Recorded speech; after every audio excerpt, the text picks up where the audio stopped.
Dear future generations, I think I speak for the rest of us when I say, sorry. Sorry we left you with our mess of a planet. Sorry that we were too caught up in our own doings to do something. Sorry we listened to people who made excuses to do nothing. I hope you forgive us. We just didn't realize how special the earth was. Like a marriage gone wrong, we didn't know what we had until it was gone. For example, I'm guessing you probably know it as the Amazon desert, right? Well, believe it or not, it was once called the Amazon rainforest, and there were billions of trees there, all of them gorgeous. And oh, you don't know much about trees, do you? Well, let me tell you, trees are amazing. I mean, we literally breathe the air they are creating. They clean up our pollution, our carbon. They store and purify water, give us medicine that cures our diseases, food that feeds us, which is why I'm so sorry to tell you that we burn them down. Cut them down with brutal machines, horrific, at a rate of 40 football fields every minute. That's 50% of all the trees in the world gone in the last 100 years. Why? For this. And that wouldn't make me so sad if it weren't so many pictures of leaves on it. You know, when I was a child, I read how the Native Americans had such consideration for the planet that they felt responsible for how they left the land for the next 7 generations. Which brings me great sorrow, because most of us today don't even care about tomorrow. So I'm sorry. I'm sorry that we put profit above people, greed above need, the rule of gold above the golden rule. I'm sorry we use nature as a credit card with no spending limit, overdrafting animals to extinction, stealing your chance to ever see their uniqueness or become friends with them. Sorry we poison the ocean so much that you can't even swim in them. But most of all, I'm sorry about our mindset, 'cause we had the nerve to call this destruction progress. Hey Fox News, if you don't think climate change is a threat, I dare you to interview the thousands of homeless people in Bangladesh. See, while you were in your penthouse nestled, their homes were literally washed away beneath their feet due to rising sea levels. And Sarah Palin, you said that you love the smell of fossil fuels.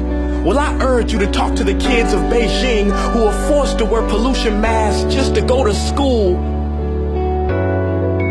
See, you can ignore this, but the thing about truth is, it can be denied, not avoided.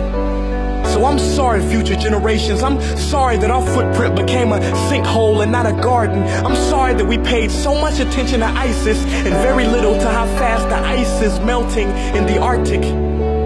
I'm sorry we doomed you, and I'm sorry we couldn't find another planet in time to move to. You know what? Cut the beat. I'm not sorry. This future, I do not accept it. Because an error does not become a mistake until you refuse to correct it. We can redirect this. How?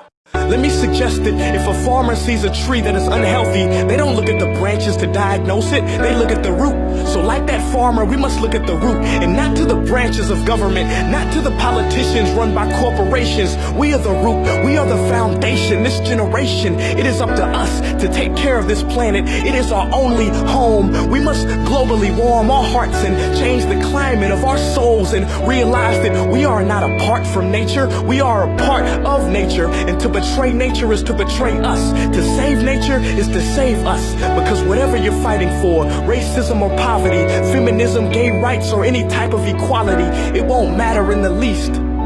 Because if we don't all work together to save the environment, we will be equally extinct. Sorry.